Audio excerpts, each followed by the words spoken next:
to really understand the challenge that we face and why I say there's serious sovereign political risk in the United States today, you have to understand the psychological steps to political extremism. There's been a lot of research that's been done, particularly in Europe, and I spent a number of years living there, on political extremism because it's been a bigger problem in the European context than it's been in ours. Now, that being said, they've been somewhat fortunate because their systems are set up as multi-party democracies rather than two-party democracies.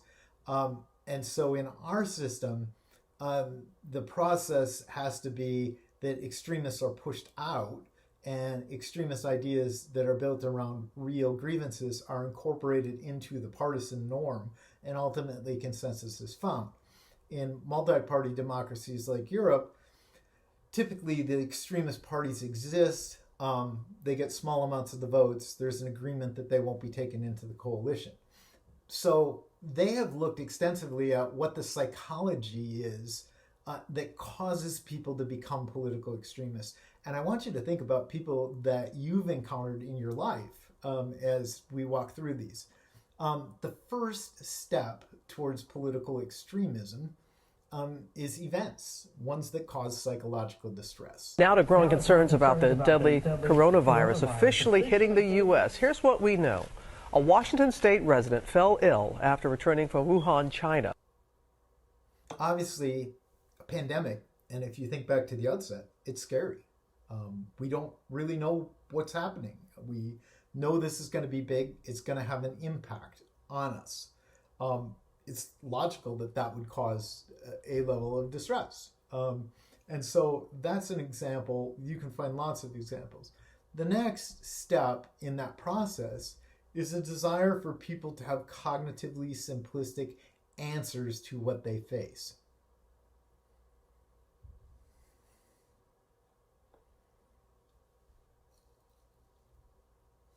The masks, it's going to be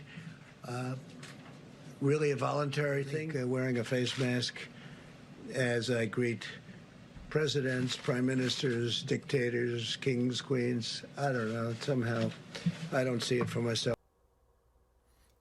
In this case, it's the president of the United States who's saying, I don't really see that wearing a mask is for me. That's a very credible voice. President of the United States is the most powerful person in the country. Oftentimes, complex problems like a pandemic have complex answers, or the answer may be we simply don't know everything that we need to know, so we need to operate from an abundance of caution. But there's a desire in all of us to have answers, and so cognitively simplistic answers, particularly given by credible sources, have the potential to create the next step.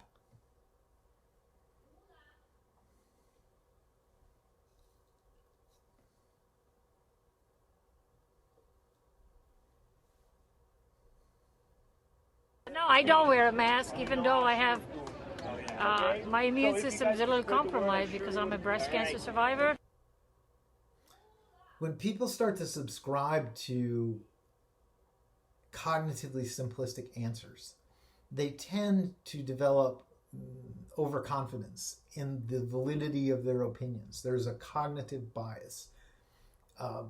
This is the answer to my psychological distress. I don't need to wear a mask. It's not that serious.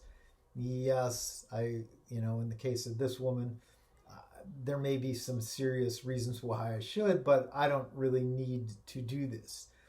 It's that overconfidence that becomes a real problem when we encounter people in our lives where you confront them with truths or facts and they rebel against it. Because from their perspective, when you do that, they have an enlightenment, they have an answer, and you are challenging that, and they feel a need to correct you. And so when people reach that overconfidence effect stage, it becomes really hard to reverse. The last step, and that's driven out of this overconfidence, is ultimately intolerance.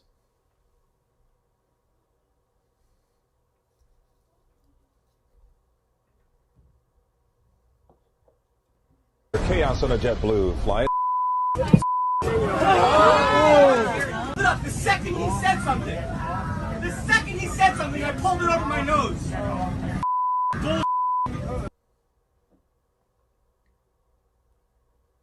Obviously, that video is something that we've seen a lot of on airplanes and in other places. And that gentleman is angry. He's angry because he isn't getting taken to take the flight.